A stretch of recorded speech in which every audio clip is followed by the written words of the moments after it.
Hello and welcome to some more Star Citizen and Squadron 42 news today, with a quick overview of the ATV UK Studio update and Squadron 42 special, amongst some other news. We were told that Alpha 3.1 is gearing up for deployment on the Evocati test servers, which I am very much looking forward to. There is no hard date on that, other than there's going to be a live build for 3.1 by the end of March, or at least that is the plan. We will have to wait and see if they can keep to their quarterly reschedule, although I very much suspect that they will. Also, the Vulcan support ship is now available on concept sale to everyone until April 2nd, which is over 5 weeks of concept sale, which is interesting for them to see them do this along a concept sale. Maybe in the future, this is what they plan to do, have the concept sales on until pretty much the next concept sale. Let's take a look at ATV's UK Studio update. The programming team there has been looking at performance issues and various ways to optimize code for Squadron 42 and Star Citizen. They've had big gains with animations, skeletons, and item updates.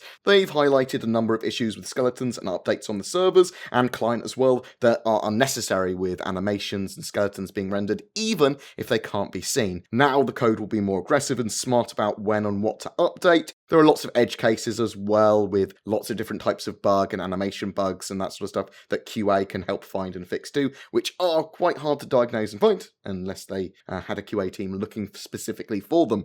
They've continued to work on object container streaming with the eventual aim to seamlessly load and unload parts of the solar systems as players move around. That will allow them to greatly increase the amount of content within a solar system without increasing memory or CPU usage, as only parts that are relevant to the players will be present in your memory on your machine. And also, it's an incredibly efficient process. It works out sort of what you're going to need to have rendered in and that sort of stuff too. The focus is currently on making the entity system code thread safe, so they can safely spawn or load entities, components, geometry and textures in from background threads. This will remove the stalls that currently occur when entities spawn into the game. You know, when they spawn a large ship in Port Olisar, there's a small brief pause. That is because lots of entities load in. For example, currently, when you request a vehicle, there might be 450 individual entities and components to be dropped in and to be spawned. Everything from game code, weapons, items, all of that, and network components. Once all of these items have been made fully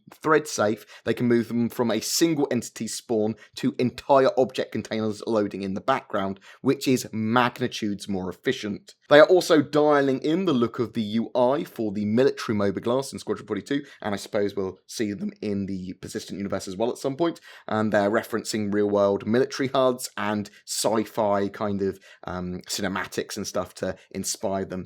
There's been some subsumption stability updates for crew activities. Amongst other things, they're adding more ambient life moments into chapters and locations in Squadron 42. They've also continued working on animations for the Master of Arms and the Quartermaster. They've seen lots of work and polish as they push them towards release quality. All the usables in the cargo bay are going to be interactable with from the AI point of view as well. So you will see the Quartermaster, for example, running around and checking weapons and stock, making sure they're there, and I suppose they can actually replace them and move weapons around if they're in the wrong place. They've further developed the grab and inspect animations for players as well. That's quite important because they have to do it from a first and third person point of view. They've also had several unique walk cycles added for various AI or NPC characters. This allows for more general variety and believability in even the most basic movements of AI. Now, they did focus a lot on Squadron 42 as well. The player will be spending a lot of time on that Idris, so that was basically what was talked about, the living, breathing Idris. The NPCs there have their own roles and tasks, and you can interact with them as they go about their jobs. Everyone has their own specific job, name, rank, role, personality, and routine, and that will be affected by talking to them, eating, them fighting, them going off to use the toilet, them resting. That's all going to affect what they do, how they do it, how they interact with the player, when they interact with the player. Your playthroughs may be entirely different. You may not, I suppose, meet certain NPCs because you are off doing your own thing when they are running around the ship doing theirs. When the player leaves on a mission, the ship continues to function. It's a living environment. It doesn't matter whether the player's there or not,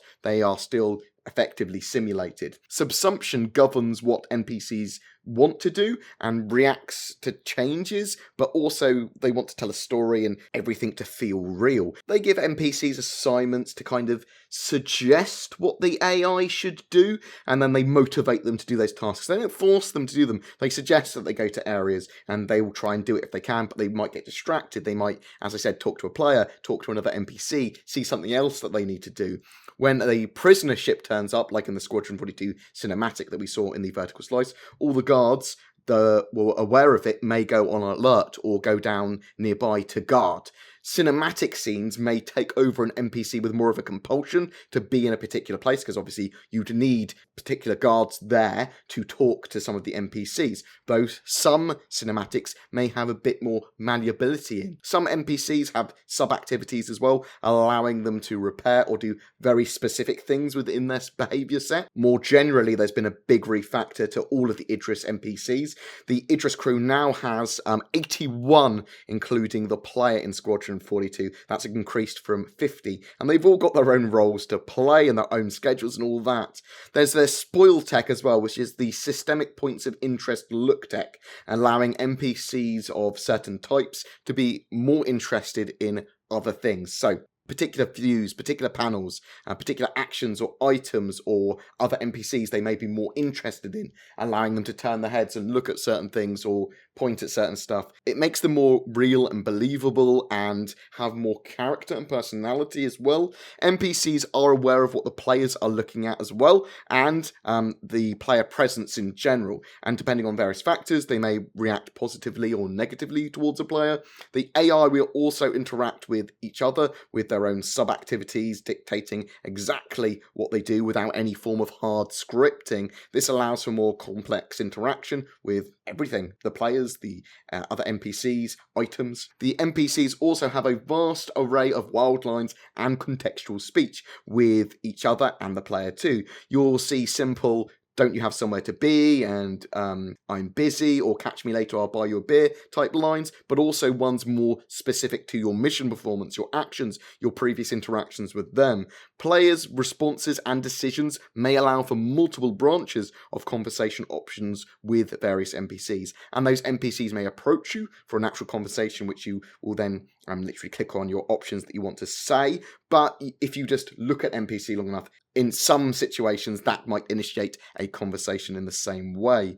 Scenes and cinematics are not fixed in the game. Player choices and AI actions can dynamically change those scenes. A player may have delayed an NPC, or for some reason an NPC has changed their loadout in your particular playthrough, or they're busy behind a cinematic doing some form of task that they weren't doing there before. These can potentially change every single playthrough, and you might be able to do some interesting things with them as well. I'm very much looking forward to creating content on trying to get NPCs to do very odd stuff in the background. This weekend marks your final chance to supersize a Star Citizen starter package as well, and add Squadron 42 for just $15.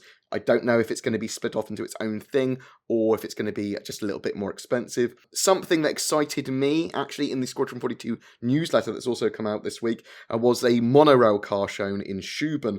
I am hoping for references to Half-Life here, but I'm also happy that this is more of a confirmation that there's going to be some kind of basic public transport around stations and points of interest. I very much want to see that around planets like ArcCorp, cool public transport, roads and that sort of stuff that I can travel on from area to area. And that's kind of it for this week. Every month we have a giveaway for a ship. For February, it's for an 890 jump, donated by our featured org, Synchronizers. They're an org that plans to encompass all the gameplay that Star Citizen has to offer.